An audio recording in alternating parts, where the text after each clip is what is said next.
presente y futuro del Santuario de Lourdes. La ponencia correrá a cargo del Padre Michel Dubán, rector del Santuario de Lourdes, don Matías Terrier, director de acogida del Santuario, y don François Laval, director de l'École Notre Dame. Terminada esta ponencia, el rector Michel Dubán se despedirá de todos nosotros y acabamos las actividades de la mañana. Nos vamos a comer y volvemos esta tarde a las 5:30. Pido un caluroso aplauso para los ponentes.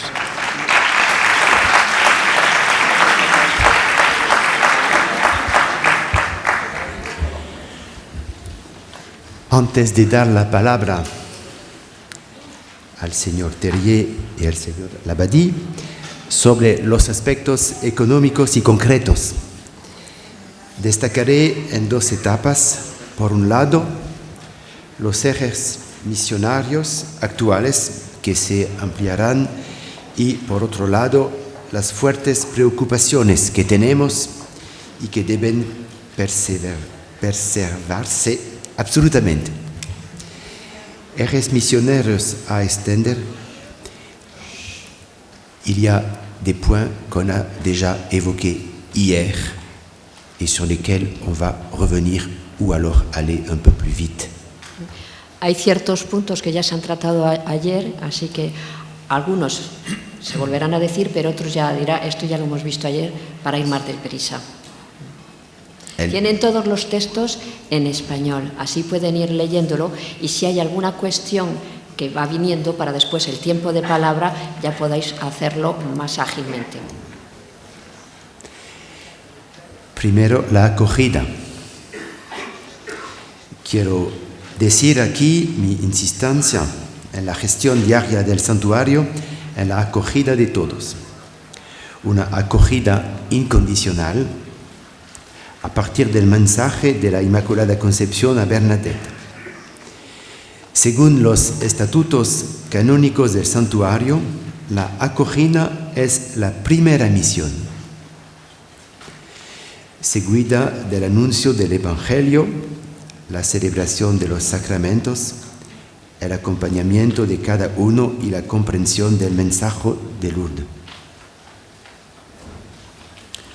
Son los pequeños, los enfermos y las personas con discapacidad a las que atendéis los que deben figurar en el primer lugar. En los últimos años, con la pandemia del COVID en particular, Lourdes, como el mundo entero, ha sufrido una caída vertiginosa de la asistencia. Mi deseo es acoger, fortalecer nuestros lazos, a veces simplemente apretarlos y estar presente, yo o el vicerrector o un capellán que me represente para acoger cada peregrinación. Por otro lado, internamente también quiero valorar la acogida de cada uno, la atención al otro, la gratitud con motivo de una jubilación, por ejemplo. El externo, el interno. La misión siempre más allá.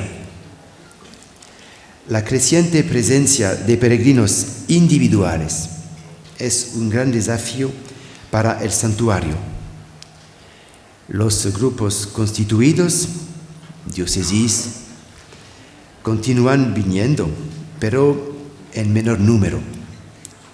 Hay personas, familias, grupos pequeños que vienen por su cuenta. Están más o menos distantes de la fe. No conocen el santuario. ¿Dónde está la gruta? No están registrados y por lo tanto no están censados por el santuario. De ahí un acompañamiento pastoral de peregrinos individuales con un equipo especialmente asignado a ella. Catequesis, Mensaje de Lourdes, tras las huellas de Bernadette. Y los voluntarios están en la entrada del santuario para guiar, informar, además del centro de información. Después hay la cuestión de los idiomas. Hier, dans le groupe des présidents d'hospitalité, cette question a déjà été évoquée. Je ne vais pas forcément y revenir. Vous avez le texte avec des chiffres. El tema de los idiomas también se trató ayer con el encuentro de presidentes, entonces no va a volver a hablar de ello. La explanada de Sainte Bernadette se desarrolla. Junto a la iglesia de Santa Bernadette se despliega en torno a 4 temas: misión y evangelización, pobreza y solidaridad, juventud y vocación, ecología integral. Esta explanada permite que ciertos servicios y movimientos de la iglesia anteriormente ubicados en el lado de los pabellones encuentren un nuevo aliento misionero. Se ha acogido allí a 3.500 jóvenes en grupos, así como a personas individuales. Se proporcionaron múltiples animaciones. También prestamos especial atención a patologías distintas a las físicas: discapacidad intelectual, mental, precariedad diversa. Se acaba de llegar a un acuerdo con la UNAPI para recibir en la casa de San Pedro San Pablo, en una dimensión de aprendizaje, a personas con discapacidad mental. Es muy importante ahora para el santuario.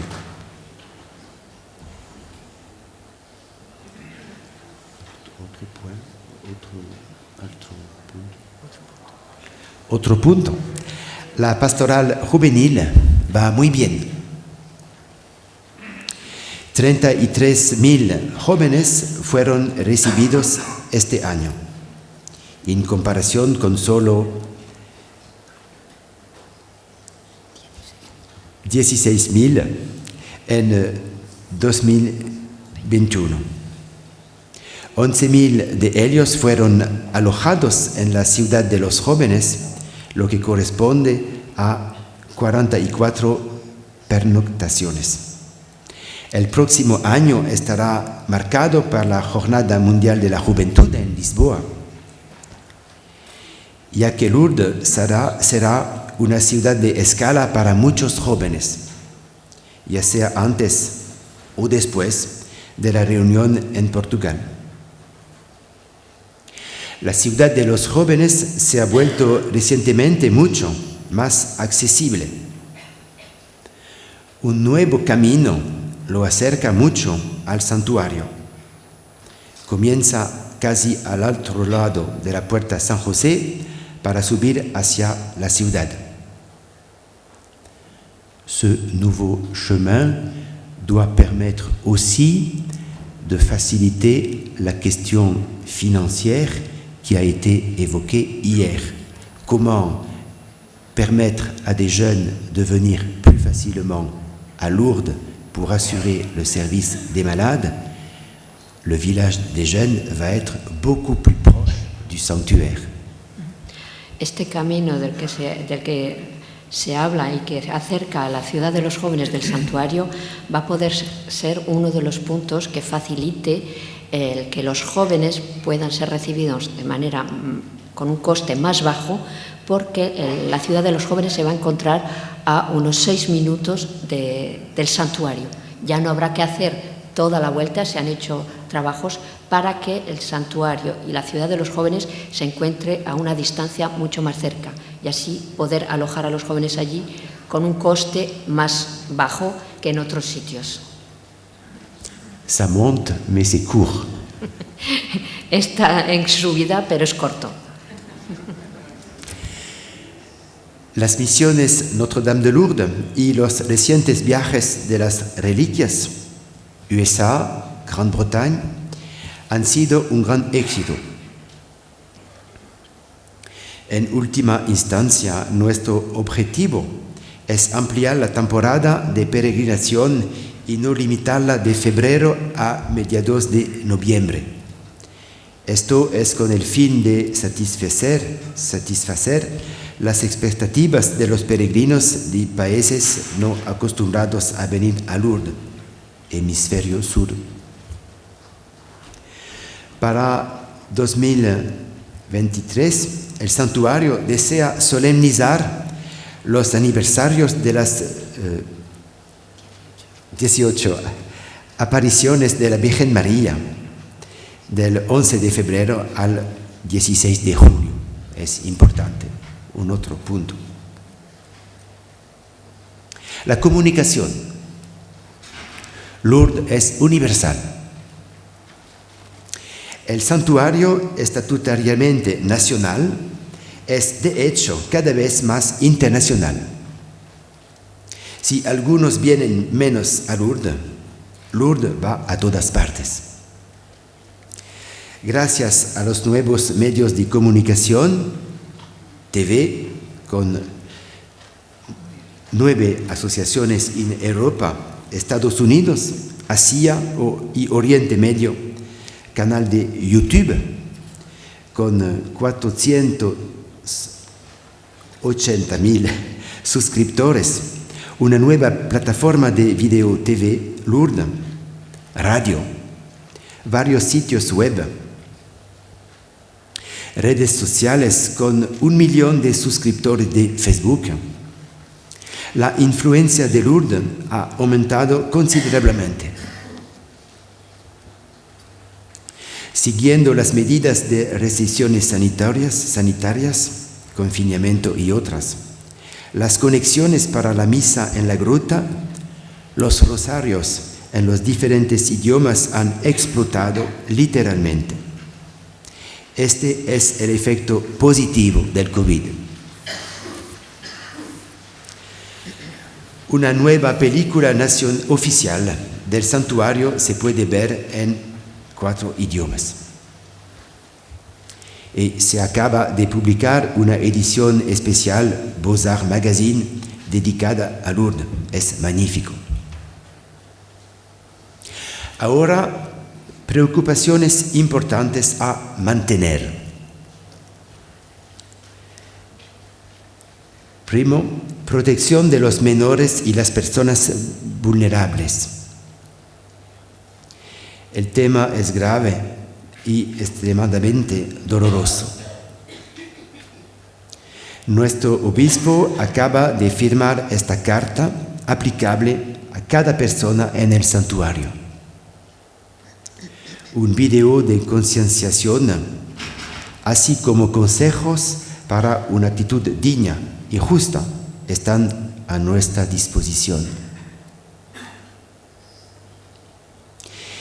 El protocolo sanitario aplicable en el santuario. Dejaré que el señor Terrier vuelva a eso en detalle.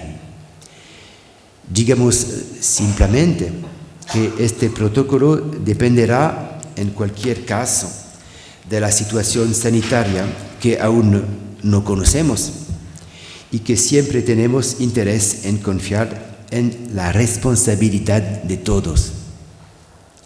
Quisiera rendir homenaje aquí a todos los líderes de la peregrinación que este año se han comportado de manera ejemplar.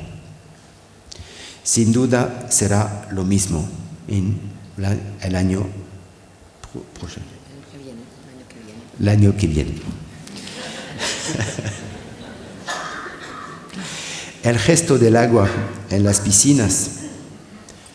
Nous avons déjà parlé du sujet hier. Peut-être qu'on pourra y revenir s'il y a des questions, mais voilà, vous avez le texte. en el gesto del agua, como ya se ha tratado ayer, si hay alguna pregunta se contestará, si no ya se queda aquí. Ahora, François Labadie. Gracias.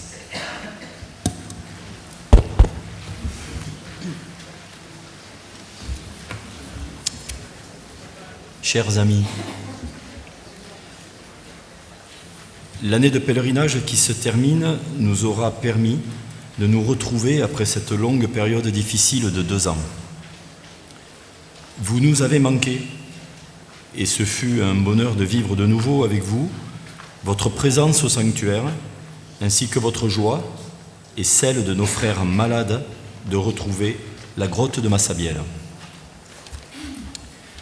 Les hospitalités espagnoles ont été particulièrement dynamiques pour cette année de reprise de pèlerinage. Avec 2155 pèlerins, vous êtes le pays qui est venu le plus nombreux à l'accueil Notre-Dame après les Français. Cela représente 52,5% du nombre de pèlerins espagnols qui avaient séjourné dans notre maison en 2019. Nul doute qu'après une telle reprise et avec votre enthousiasme, l'année 2023 se rapprochera certainement de l'activité habituelle de vos hospitalités. La charte sanitaire du sanctuaire de Lourdes évolue à compter du 1er novembre 2022 et sera ainsi en application pour la saison des pèlerinages 2023. Cette évolution tient en particulier aux conditions de séjour dans l'accueil Marie-Saint-Fré et l'accueil Notre-Dame. Si aucune évolution négative et grave ne se produit concernant le Covid et sa propagation, la condition impérative du pass vaccinal est levée pour séjourner et pour servir dans nos accueils. Les accueils continuent d'imposer le masque, les gestes barrières, la vaccination pour son personnel, les protocoles de désinfection des points de contact. Il appartient à chaque direction de pèlerinage et présidence d'hospitalité, en lien avec son équipe médicale, de déterminer les critères d'inscription des malades et des hospitaliers qui viennent en pèlerinage à Lourdes et, le cas échéant, qui séjournent dans nos accueils. Les accueils Marie-Saint-Fré et Notre-Dame tiennent à rappeler que leur engagement reste total en faveur de la vaccination, telle qu'elle est préconisée par la politique de santé publique française. Nous mettons à votre disposition les tarifs pour l'année prochaine. Le niveau de l'inflation en Europe a atteint des valeurs que nous n'avions pas l'habitude de connaître. Cependant, conscient des difficultés que vous rencontrez pour venir en pèlerinage à Lourdes, nous avons ajusté au mieux nos prix de prestation et avons prioritairement modifié les tarifs des repas qui sont les plus impactés par la hausse. Au total, l'évolution des prix se situera autour de 3,87% par rapport à 2022. Le retour à l'activité normale nous invite également à reprendre nos projets en cours. Celui qui nous tient particulièrement à cœur est la transformation de nos chambres à 6 lits en chambres à 2 fois 3 lits. Notre donateur principal a décidé de continuer à nous aider et dès cet hiver, nous allons engager de nouvelles réalisations qui devraient se poursuivre jusqu'aux années 2026-2027 pour finaliser notre objectif. Afin d'être au plus près de vos besoins et d'instaurer un dialogue constructif dans la commande des repas, nous organiserons des rencontres à l'accueil Notre-Dame pendant les journées de Lourdes, en février prochain avec les responsables de la restauration. Vous pourrez ainsi poser des questions et être informé afin d'optimiser vos compositions de repas de la meilleure des manières. Enfin, nous souhaitons repenser les lieux de vie mis à votre disposition afin d'être plus adaptés et en réponse aux besoins de vos pèlerinages. Et également, retravailler une tarification plus conforme à vos habitudes de séjour. Nous préparons pour les journées de Lourdes des ateliers d'information et d'échange pour une mise en œuvre concertée et progressive. Muchas gracias.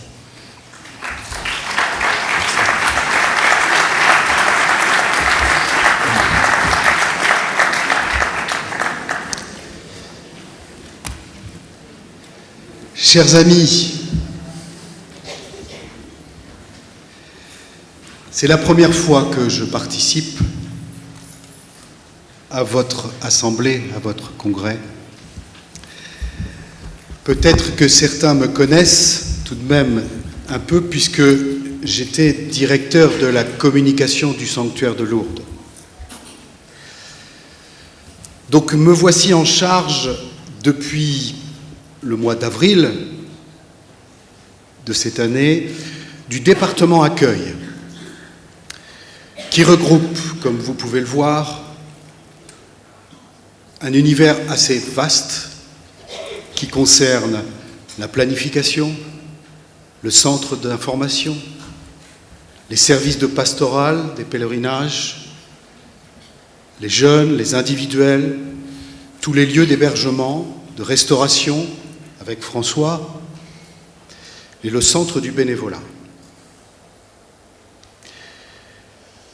Avec ce que nous avons vécu de changement, de bouleversement, il me paraît essentiel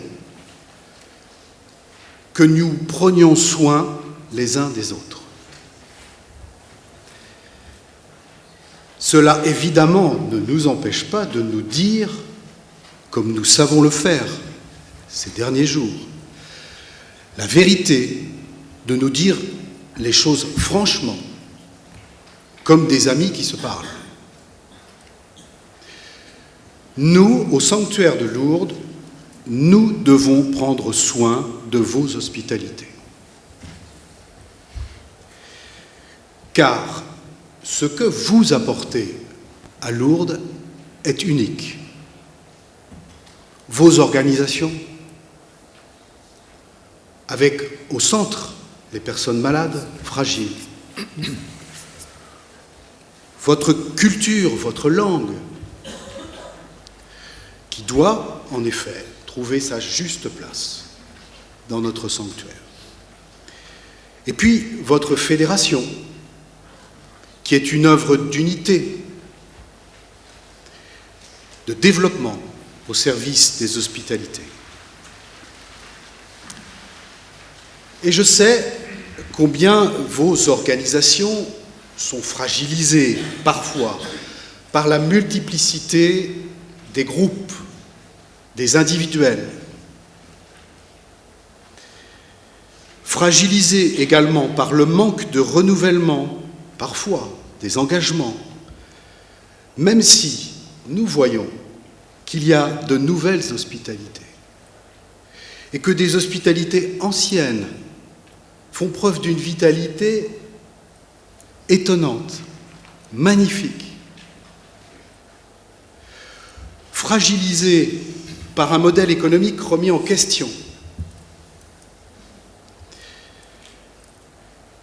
J'ai voulu vous montrer la réalité que soulignait notre recteur, l'accueil des individuels et l'accueil des pèlerinages organisés. Vous avez les chiffres. Il n'y a pas d'opposition. Ha querido mostrar la realidad de las peregrinaciones individuales, de las peregrinaciones que se han hecho. Son las estadísticas reales, auténticas, lo que se ha contado.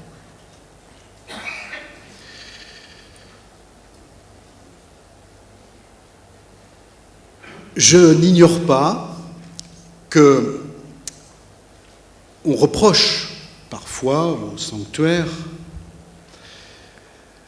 d'en demander trop à vos hospitalités, en laissant entendre que les petits groupes, les individuels, accéderaient à tout, sans contrainte, et sans participer à l'œuvre commune de porter matériellement vos hospitalités et notre sanctuaire.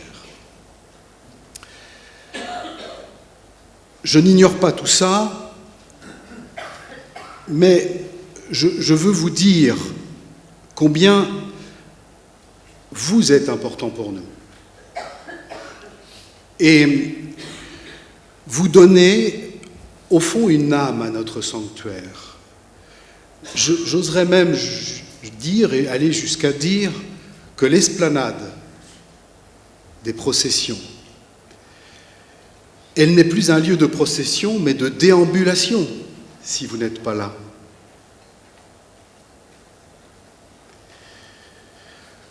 Le soutien économique que vous apportez au sanctuaire, vos contributions, nous oblige à être transparents. Et voilà la vérité. Vos contributions représentent 7% de nos ressources. Et de ce point de vue, on peut dire que 2022 est encore une situation de convalescence.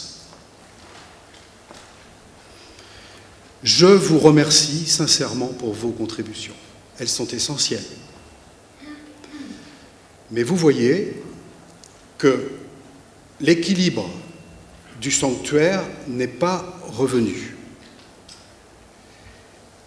Et si nous avons un résultat positif, c'est grâce à des subventions de l'État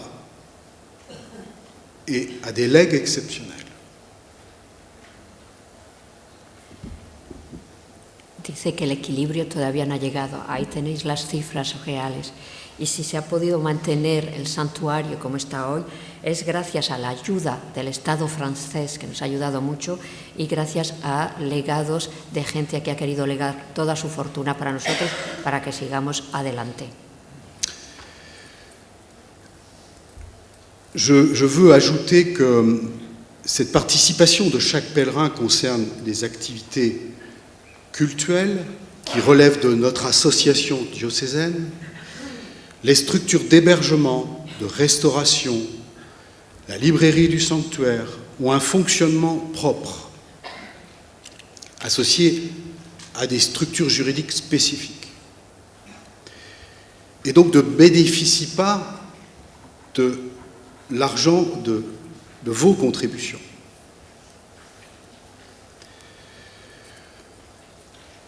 Avec François, qui vous l'a déjà dit, nous proposerons aux prochaines journées de Lourdes, en février prochain, une discussion sur l'évolution à laquelle Notre-Dame. Tout ça doit se faire évidemment dans la concertation. Et nous aurons une proposition pour être, au plan économique, gagnant-gagnant. Habrá una propuesta para que en el plano económico todo el mundo salga ganando.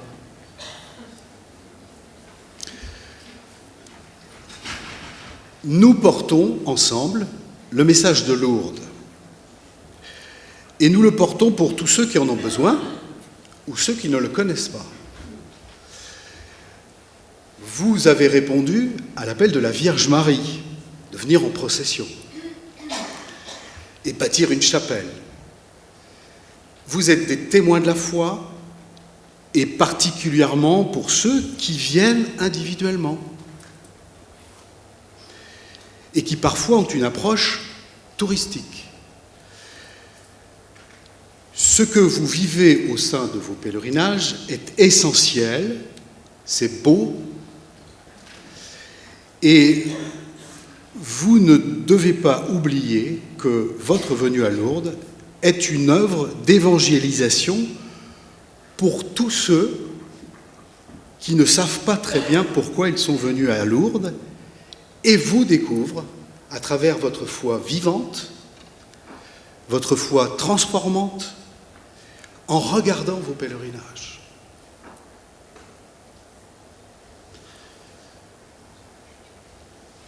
Je pense donc que nous devons travailler, évidemment, main dans la main, pour que vos hospitalités trouvent l'appui et le renouvellement nécessaires.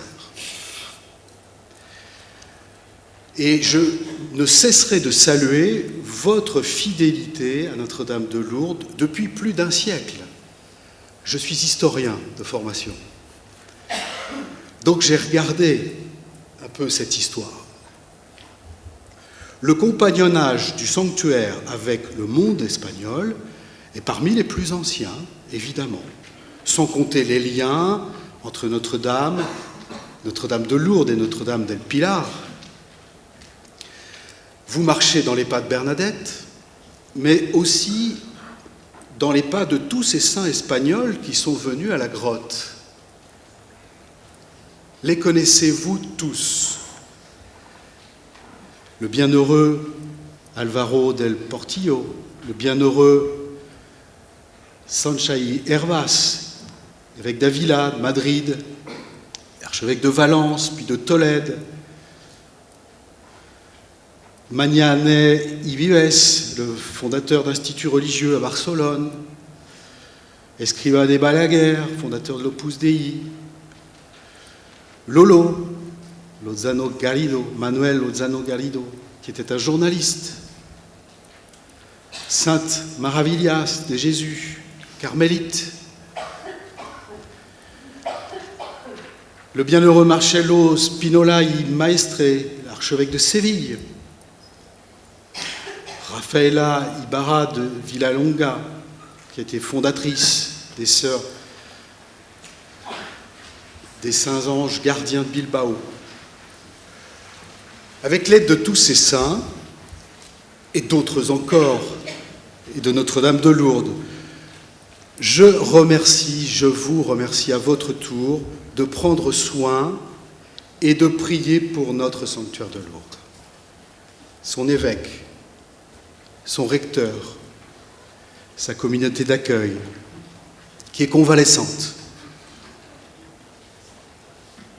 Nous sommes à votre disposition pour s'engager, pour s'entraider et pour s'améliorer. Merci de votre attention.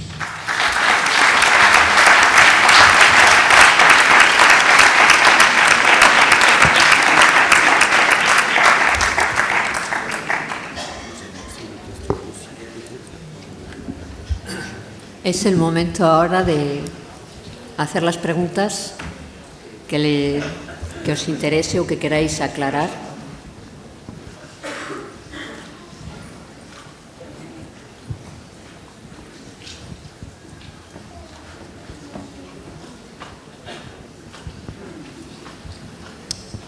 Hola. Sí. Soy Federico, presidente de la Hospitalidad de La Rioja. Y hace años comenté que a ver qué posibilidades hay que dentro del santuario tengamos sitios de ocio para llevar a los niños. Dentro del santuario no hay ni un columpio ni nada de nada.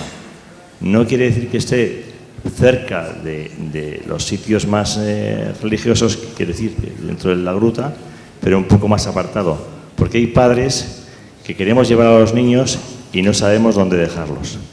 Sé que se han tomado medidas, se ha hecho una especie de ludoteca para los niños, pero no es eso. En muchas ocasiones tenemos que estar con nuestras mujeres y voluntarios cuidando de ellos. Me refiero a un sitio que podamos tener pues columpios o cualquier tipo de atracción que podamos también estar con los niños, que se diviertan. Gracias. Alors, c'est qui demande depuis... pour les enfants, est-ce qu'il y aurait dans les sanctuaires des endroits où les enfants puissent jouer pour les familles? Parce que je pense qu'il parlait de la petite maison de Bernadette, il demande de lieux pour défouler, pour que les enfants se défoulent avec balançoire ou proche du sanctuaire. On peut parler sur 2030. Je ne sais pas, je ne vois pas si loin. Si vous avez des choses à dire, allez-y. Il existe, premièrement, la petite maison de Bernadette. En primer lugar, existe ya la casita de Bernardita, que es seguramente lo que estabas diciendo antes, sí. Nous avons une équipe du sanctuaire qui organise l'accueil des familles avec enfants pour leur proposer des animations liées au message de Lourdes. En este lugar hay todo un servicio de animación voluntaria en la que se propone a familias, los padres con los niños, actividades en las que van descubriendo poquito a poco el mensaje de Lourdes pintando, haciendo cuentos, con juegos. Ce lieu est installé durant la saison dans les salles proches de l'hémicycle Sainte-Bernadette. Esa casita se encuentra al lado del hemiciclo, cerca de lo que es la explanada ahora también de Bernadette. Pour voir plus loin, dans les projets d'avenir de Lourdes, il y a de réaménager tout le bord du Gave qui se trouve près de la porte Saint-Michel, qui est actuellement appelé les pavillons. Hay dentro de los proyectos, a corto o largo plazo, se está estudiando realizar trabajos cerca de la Puerta San Miguel, lo que era hasta ahora los pabellones, y se está haciendo proyectos para un futuro. En este sentido, para las familias. Para las familias. Está dentro de los proyectos a corto plazo. Je voudrais rajouter un autre point en reprenant le propos du père Brito hier concernant le geste de l'eau, et je voudrais élargir ce propos. Quiere aclarar un punto haciendo hincapié en lo que dijo el padre Brito ayer sobre el gesto del agua, pero ampliándolo un poquito más. Le geste de l'eau est un geste qui est non seulement individuel, mais qui est possible, qui est bienvenu pour être vécu en famille, pour être vécu communautairement. El gesto del agua es algo que se puede vivir individualmente, pero también es algo que se puede proponer para las familias y para una comunidad o para un grupo. Je pense que ce point, on peut l'illustrer d'une autre manière. Bien sûr qu'il faut qu'il y ait des lieux pour que des enfants puissent jouer, puissent avoir leurs activités propres. Après, je crois beaucoup que Lourdes, dans bien des endroits, a intérêt à être vécu en famille parce que c'est aussi un lieu de témoignage et de transmission. Le fait d'aller à la grotte, les parents avec les enfants, je suis sûr que c'est un passage qui va marquer les tout petits enfants parce qu'ils ouvrent grand leurs yeux, leurs oreilles, leur cœur et ils voient des choses qui vont les édifier. Je pense qu'on peut dire la même chose évidemment par rapport à l'Eucharistie, par rapport à une messe internationale, par rapport au geste de la lumière lorsqu'on va aux chapelles de lumière. Le geste de l'eau, voilà. Autrement dit, je crois qu'on a beaucoup d'atouts pour aider des jeunes à grandir dans la foi. Donc, ça n'invalide pas la question, mais je pense qu'il ne faut pas trop non plus l'exploiter parce qu'on a intérêt à être en famille. Entiende bien la pregunta de hacer lugares para los niños, para que jueguen, para que se puedan... que dejen tranquilos, pero hay que tener en cuenta también que en Lourdes es un lugar en el que hay que vivir en familia, porque es el lugar de transmisión. Ver a una familia que pasa por la gruta, los ojos del niño que se maravilla al ver a los otros que pasan por ahí, hacer que se abran los ojos, los oídos, los corazones de esos niños, que puede ser en la gruta, puede ser en la misa, puede ser en las capillas de luz, que hay muchas cosas que se pueden vivir en familia para garantizar esa transmisión. Esto no quita nada la pregunta inicial y que también se necesitan de estos otros lugares, digamos, para que se cansen.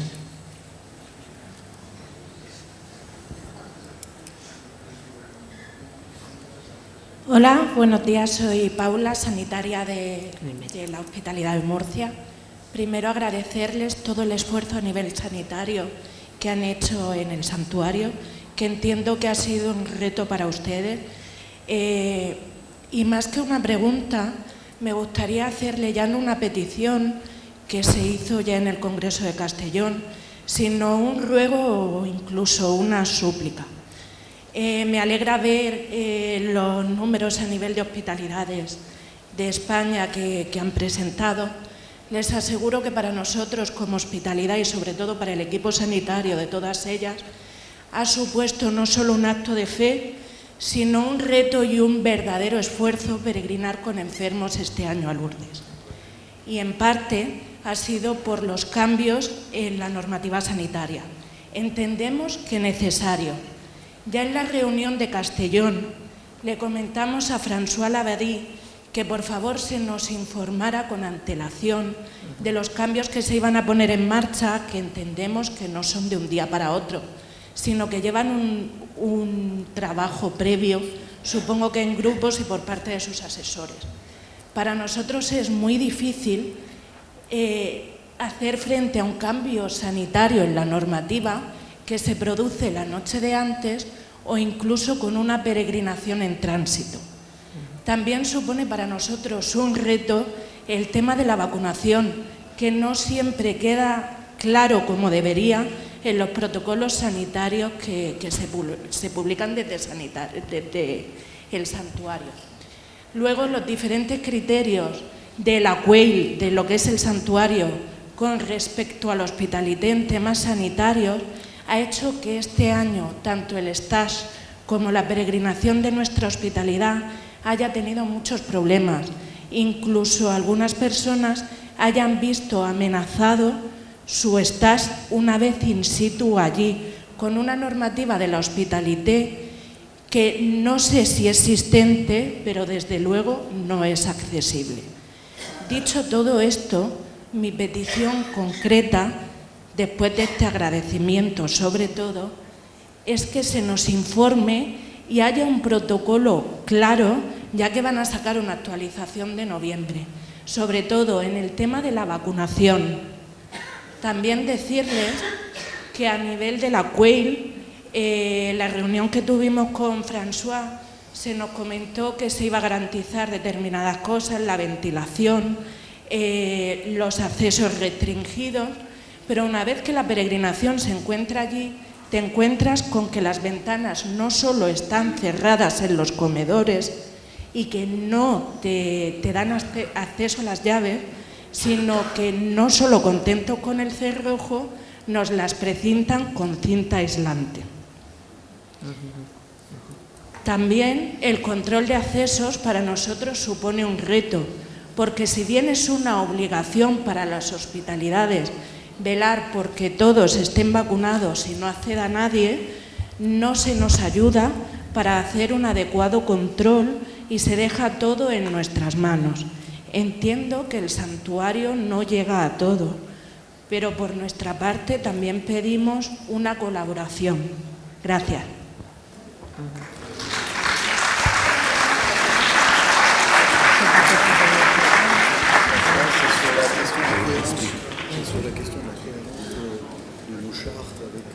Oui, tous les changements qu'il y a eu des chartes, et des fois ils l'ont eu trop tard, même si tu t'étais engagé à les prévenir assez à l'avance. Mais oui, c'est vrai. Et ça, En tout cas, on s'excuse et de toute façon, ça s'est levé.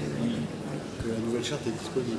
Et après, il veut des choses qui soient claires au niveau des vaccins, parce que, bon, ça, vous l'avez dit un petit peu, oui. On a suivi la législation. Après, qu'il y a eu aussi des problèmes, parce qu'au niveau du protocole, on demandait aérer, on demandait ceci, ils se sont trouvés des fenêtres fermées, y compris avec du scotch. Donc,